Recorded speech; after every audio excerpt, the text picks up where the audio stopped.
Terima kasih atas supportnya. Jika belum, jangan lupa like dan subscribe. Assalamualaikum warahmatullahi wabarakatuh. Selamat berjumpa kembali. Semoga dijumpai dalam keadaan sehat walafiat dan sukses hendaknya dalam menjalankan aktivitas sehari-hari.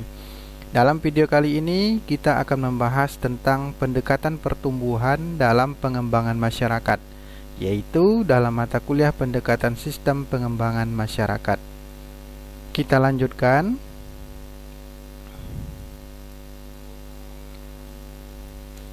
Pembangunan berbasis pertumbuhan. Hal yang mendasar yang harus kita ketahui adalah bahwa aspek terpenting dari pendekatan pertumbuhan itu diawali oleh gagasan awal politik pembangunan oleh negara Eropa setelah Perang Dunia Ketiga. Jadi gagasan politik pembangunan itu digulirkan sebagai upaya membenahi sejumlah negara Eropa yang porak-poranda akibat Perang Dunia Kedua itu. Pada mulanya, politik pembangunan diprakarasai oleh Amerika Serikat karena sekutu-sekutunya mengalami penderitaan akibat Perang Dunia Kedua tersebut. Yang mengilhami lahirnya program tersebut adalah karena sejumlah negara Eropa yang berstatus sebagai sekutu Amerika Serikat perlu direhabilitasi seusai Perang Dunia Kedua. Politik pembangunan ternyata tidak berhenti hanya sebatas rehabilitasi di negara-negara sekutu Amerika Serikat saja.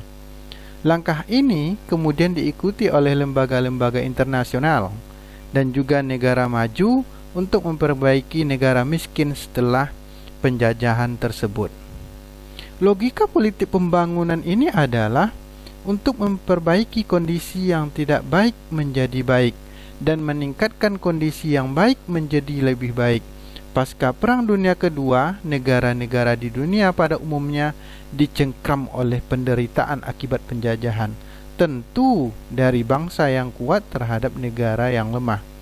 Penderitaan akibat penjajahan tersebut melanda hampir di seluruh negara bekas penjajahan. Penderitaan tersebut bisa berupa kemiskinan sosial, ekonomi, pendidikan, kesejahteraan, dan lain sebagainya. Sehingga politik pembangunan dilancarkan baik oleh pemerintah baru dari negara-negara yang baru saja merdeka dan didukung oleh lembaga internasional seperti PBB dan negara lain yang memiliki empati terhadap penderitaan negara jajahan. Mengingat terjadinya kemiskinan yang merata di negara-negara jajahan, maka perlu dilakukan langkah memperbaiki kondisi ekonomi tersebut dengan melalui program pembangunan dengan pendekatan pertumbuhan atau paradigma pertumbuhan. Selanjutnya adalah kita memahami konsep pertumbuhan. Apa itu konsep pertumbuhan? Konsep pertumbuhan adalah sebuah pemikiran berupaya untuk meningkatkan pendapatan masyarakat dan negara. Di sini dapat kita pahami jika konsep ini berbicara tentang meningkatkan pendapatan masyarakat dan negara, berarti pendekatan yang digunakan adalah pendekatan ekonomi, paradigma ekonomi. Bagaimana ekonomi dan masyarakat dan negara itu harus meningkat dalam kurun waktu tertentu, sehingga demikian akan mampu mengejar ketertinggalan antara negara yang satu dengan negara yang lain.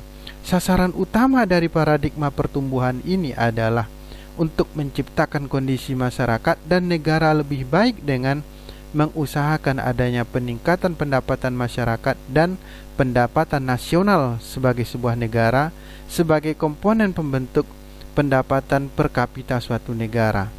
Peningkatan per kapita hendaknya secara bertahap dapat diraih sehingga akan memberikan kontribusi terhadap peningkatan kesejahteraan ekonomi.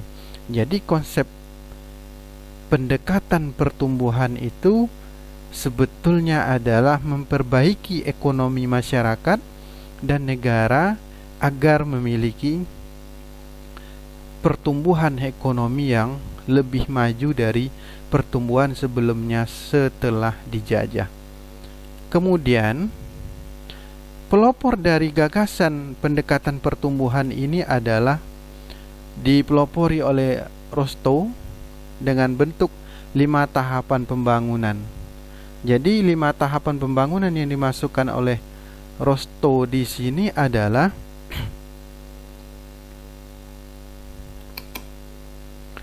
the 5 stakes of development, 5 tahapan pembangunan. Pertama adalah masyarakat tradisional. Kemudian masyarakat transisi. Selanjutnya masyarakat tinggal landas. Seterusnya masyarakat menuju dewasa. Terakhir masyarakat konsumsi masa tinggi. Nah, di dalam teori pendekatan pertumbuhan yang dikembangkan oleh Rostow ini adalah terkenal dengan teori trickle down effect. Artinya adalah tetesan dari atas ke bawah. Tetesan dari atas ke bawah itu maksudnya adalah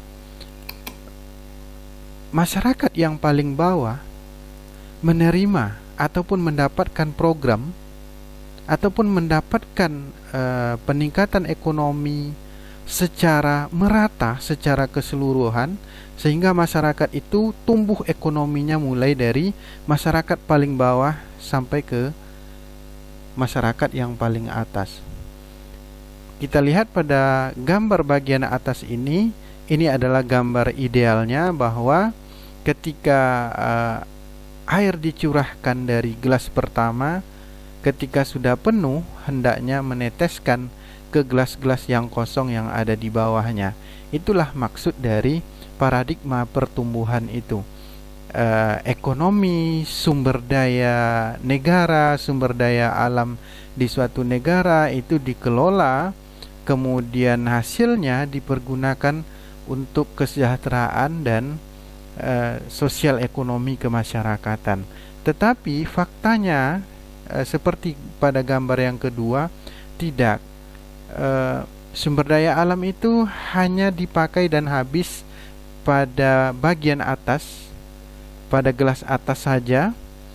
Itu dalam faktor yang banyak, bisa disebabkan oleh korupsi, bisa disebabkan oleh kebijakan-kebijakan lain yang menguntungkan diri sendiri.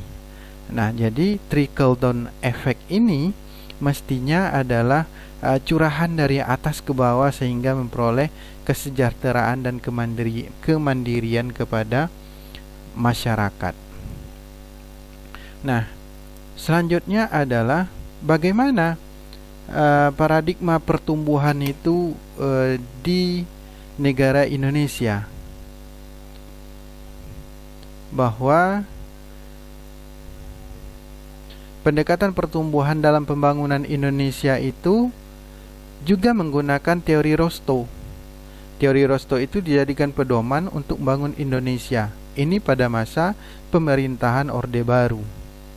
Kita lihat slide-nya, bahwa pada masa pemerintahan Orde Baru, pembangunan Indonesia itu dikenal dengan PJPT1, yaitu pembangunan jangka panjang tingkat pertama. Ada pembangunan jangka panjang tingkat kedua.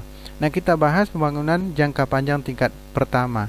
Itu ada yang dinamakan dengan Pelita 1, yang dimulai dari tahun 1969 sampai 1967. Kemudian ada Pelita 2 yang dimulai dari tahun 1974 sampai 1979. Kemudian ada Pelita 3 dimulai dari tahun 1979 sampai 1984. Diteruskan pada Pelita yang keempat pada tahun 1984 sampai 1989. Pada Pelita yang kelima, yaitu dimulai pada tahun 1989 sampai 1994, sehingga habis masa Orde Baru tersebut. Nah, implikasi terpusat pada masa pemerintahan Orde Baru itu yaitu pembangunan pada masa Orde Baru itu hanya terpusat di dua wilayah saja yang dikenal oleh dengan sebutan dengan Jawa sentris, ada di Pulau Jawa, yaitu di daerah Jakarta. Mengapa di daerah Jakarta? Jakarta sebagai ibu kota negara Indonesia menjadi sentral pembangunan dan industri serta menjadi langkah pertumbuhan ekonomi. Kemudian daerah selanjutnya yaitu Bali. Bali dipilih sebagai sentral pariwisata yang dipromosikan hingga mancanegara, bermaksud mengundang para investor membuka bisnis, investasi dan wira swasta.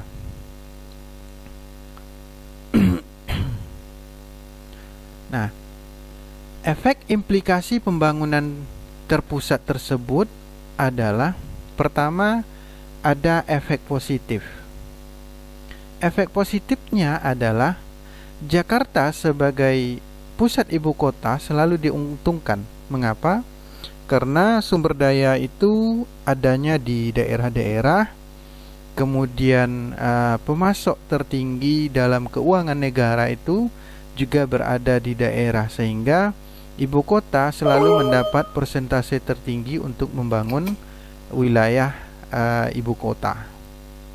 Kemudian pusat pembangunan hanya di Jawa, yaitu bersifat atau yang sering disebut dengan Jawa sentris, seperti yang telah diungkapkan di atas bahwa pembangunan itu hanya ada di daerah Jakarta dan Bali sebagai pusat pertumbuhan ekonomi, mulai dari investasi, pergerakan bisnis dan pariwisata. Kemudian daerah merasa dikucilkan akibat kebijakan top down. Ya, mengapa tidak? Karena daerah tidak bisa mengambil kebijakannya sendiri, karena daerah harus mengikuti, harus menjalankan kebijakan dari pusat, sehingga daerah tidak bisa ngapa-ngapain. Gitu. Selanjutnya adalah masyarakat sebagai penonton di wilayahnya sendiri. Terakhir, daerah tidak mampu membuat kebijakan sendiri, karena jika daerah membuat kebijakan sendiri tanpa dikontrol oleh pusat ketika itu, maka daerah tersebut tidak bisa berbuat apa-apa. Dia harus terprogram, harus tersusun, dan harus berjenjang dari atas menuju ke bawah. Kemudian ada efek negatifnya. Efek negatif dari paradigma pertumbuhannya pembangunan yang dilakukan di Indonesia pada masa Orde Baru tersebut adalah mempersempit lapangan pekerjaan. Ternyata paradigma pertumbuhan yang dijalankan oleh pemerintah Indonesia pada masa Orde Baru itu telah memunculkan berbagai macam efek negatif. Salah satunya yaitu mempersempit lapangan pekerjaan. Mengapa tidak? Karena lapangan pekerjaan tidak terbuka seperti pada masa sekarang yang sudah mulai dilonggarkan. Kemudian tidak berdaulatnya ekonomi bangsa. Ya, pada masa Orde Baru tersebut semua dan apapun saja termasuk aset dari suatu negara itu dijual untuk membangkitkan ekonomi. Pada masa itu bisa diperkirakan mungkin diangkat mencapai 5%. Selanjutnya adalah terabaikannya kesejahteraan buruh. Jelas pasti bahwa investasi investor asing dipersilahkan masuk, kemudian buruh diupah serendah mungkin agar ini bisa menarik investor asing. Maksudnya adalah ketika buruh dibayar murah, investor asing tidak mengeluarkan biaya produksi yang mahal ataupun tinggi dalam pembayaran terhadap buruh. Ini sengaja dilakukan. Kemudian memunculkan pengangguran dan meningkatnya kejahatan. Jelas pasti ketika orang tidak mulai sejahtera kehidupannya, kemudian sempitnya lapangan pekerjaan, maka pengangguran dan kriminalitas akan terjadi. Selanjutnya adalah terjadinya migrasi desa ke kota. Jelas bahwa pembangunan yang terpusat itu akan menghimbau masyarakat yang berada di daerah untuk hijrah ke kota dengan harapan merubah nasib mereka dari keadaan sebelumnya menuju ke keadaan yang menjadi impian mereka masing-masing. Ternyata ketika banyak kasus menjelaskan ketika sampai di perkotaan malah mereka tidak memiliki keterampilan dan langsung terjun ke lapangan menjadi pedagang keliling, pedagang kaki lima dan lain sebagainya, dengan harapan tadi bekerja di sebuah perusahaan milik investasi tetapi tidak memiliki keahlian, maka akan menjadikan proses migrasi dari desa ke kota tadi, proses kemiskinan itu akan terjadi. Maka oleh sebab itu bahwa program pembangunan di Indonesia pada masa Orde Baru tersebut adalah merupakan penerapan dari konsep Rosto itu sendiri. Telah diterapkan trilogi pembangunan, yaitu pertumbuhan ekonomi, stabilitas, dan pemerataan pendapatan. Dapat pula dipahami sesungguhnya penerapan pendekatan pertumbuhan sudah tepat, tetapi yang menjadi persoalan adalah ketepatan dan kesungguhan pemerintah menindaklanjuti program aksi secara strategis. Karena yang sering terjadi belakangan adalah proses pembangunan diwarnai dengan kegemaran membuat kelembagaan daripada memikirkan program aksi yang ditangani secara serius. Nah, jadi oleh sebab itu bahwa program pembangunan Indonesia pada masa Orde Baru itu jelas telah mengikuti teori Rosto. Teori itu tidak salah, tetapi penerapannya di lapangan sering mengabaikan program-program yang bersifat aksi, sehingga baik pembangunan jangka panjang tingkat 1 ataupun tingkat 2 itu boleh dikatakan telah menghasilkan pertumbuhan ekonomi, akan tetapi belum mampu mengatasi masalah kemiskinan secara tuntas. Bahkan di sisi lain ada eksternalitas negatif yang tidak diharapkan, yaitu terjadinya jurang pemisah yang cukup besar antara si kaya dan si miskin. Demikianlah penjelasan singkat mengenai pendekatan pertumbuhan dalam pengembangan masyarakat yang disertai dengan contoh pembangunan yang terjadi pada masa Orde Baru di Indonesia. Demikian yang dapat disampaikan. Semoga penjelasan ini memberikan wawasan yang baru, wawasan yang mudah dipahami untuk siapa saja yang menyimak video ini. Demikian, terima kasih. Jangan lupa subscribe dan jika perlu share video ini ke lebih banyak orang agar memiliki manfaat lebih banyak lagi. Terima kasih. Wassalamualaikum warahmatullahi wabarakatuh.